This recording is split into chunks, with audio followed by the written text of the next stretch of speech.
in that corridor, in that amber light. Nothing tasted sweeter than your smile that night. Hello, അപ്പോൾ എല്ലാവർക്കും പുതിയൊരു വീഡിയോയിലേക്ക് സ്വാഗതം. അപ്പം നമ്മുടെ പാലക്കാടും R&B വന്നിട്ടുണ്ട്. അപ്പോൾ കുറച്ച് പേർക്ക് ഇങ്ങനെ അറിയുമെന്ന് വിചാരിക്കണം. അപ്പോൾ അവിടെ പോയപ്പോൾ തന്നെ നമ്മൾ 2 സാധനം എടുത്തിട്ടുണ്ടായിരുന്നു. അപ്പോൾ അതിന് വേണ്ടിയാണ് നമ്മൾ ഈ വീഡിയോ മെയിനായി ചെയ്യുന്നത്. അപ്പോൾ അവിടെ ഒരു 499 സ്റ്റാർട്ട് ചെയ്യുന്നുണ്ട്. ഇപ്പം ചിൽഡ്രൻസിനാണെങ്കിലും നമ്മുടെ വുമൻസിനാണെങ്കിലും ജെൻസിനൊക്കെ ആണെങ്കിലും ജെൻസിന് എനിക്ക് തോന്നുന്നു 599 ആണ്. അപ്പോൾ ഡ്രസ്സിലും ഇപ്പോൾ കൂടുതൽ ഇപ്പം റീസെൻ്റായി ഓപ്പൺ ആയതുകൊണ്ട് തന്നെ കൂടുതൽ കളക്ഷൻസ് ഉണ്ട്. അതുപോലെ ബാഗിലാണ് എനിക്ക് കുറച്ചും കൂടെ ഇഷ്ടമായത്. ബാഗിലും ചപ്പൽസിലൊക്കെ ഒരു വെറൈറ്റി ഉണ്ട്. നമ്മൾ അത്യാവശ്യം കാണാത്തൊരു സംഭവങ്ങളൊക്കെ ഉണ്ട്. ബാഗും എനിക്ക് കൂടുതൽ ഇഷ്ടമായി. ബാഗിനൊക്കെ റേറ്റ് 1800, ആ ഒരു 500, ആ ഒരു റേറ്റ് 1500 കേട്ടോ. അങ്ങനെ റേറ്റ് നമുക്ക് അവിടെ സ്റ്റാർട്ട് ആവുന്നത്. പിന്നെ കളക്ഷൻസ് ഉണ്ട്.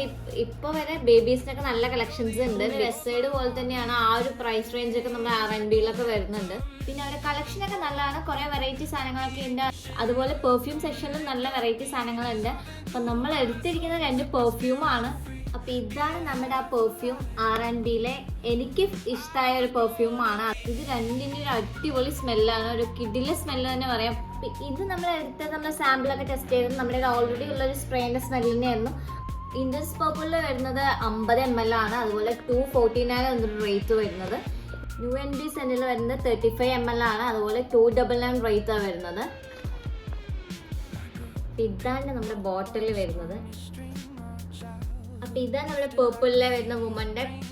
നമ്മളിതിൻ്റെ സ്മെല്ല് വരുന്ന ഫ്ലോറലാണ്. അതുപോലെ തന്നെ ജാസ്മിൻ, റോസി, ലെമൺ, സാൻഡൽവുഡിനൊക്കെ സ്മെല്ലാണ്. ലോങ് ലാസ്റ്റിംഗ് വരെ ഒരു 2-3 hours ഒക്കെ നിൽക്കുന്നു തോന്നുന്നു. അപ്പോൾ നമ്മുടെ ഡയർ സാവേജിൻ്റെ ഒരു ചെറിയൊരു ഫ്ലേവർ ഉണ്ട് ഇതിന്. അപ്പോൾ നമ്മുടെ പെർഫ്യൂം ലവേഴ്സിനൊക്കെ ഇഷ്ടപ്പെടുന്നു തോന്നുന്നു. അപ്പോൾ നിങ്ങൾക്ക് ഇഷ്ടപ്പെട്ടായിരിക്കും നല്ലൊരു സ്പ്രേ ഉണ്ടെങ്കിൽ ഒന്ന് താഴെ കമൻറ്റ് ചെയ്യണേ. ഈ ഒരു ബജറ്റിന് ഈ പെർഫ്യൂമൊക്കെ ഓക്കെയാണ്. പക്ഷേ എനിക്ക് ഏറ്റവും കൂടുതൽ ഇഷ്ടമായത് യാർലിൻ്റെ ഏവിയേറ്റർ ആണ്. അതൊരു അടിപൊളി കിടില ഐറ്റം തന്നെയായിരുന്നു. ഇപ്പം എൻ്റെ കയ്യിൽ തീർന്നു പോയി ആ സാധനം. നമ്മുടെ ഈ ഒരു ബഡ്ജറ്റിനെ പറ്റി വേറെ ഏതെങ്കിലും പെർഫ്യൂം ഉണ്ടെങ്കിൽ ജസ്റ്റ് ഒന്ന് കമൻറ്റ് ചെയ്യണേ. അപ്പോൾ ഓക്കെ, ബൈ. നമുക്ക് നെക്സ്റ്റ് വീഡിയോയിലേക്ക് കാണാം.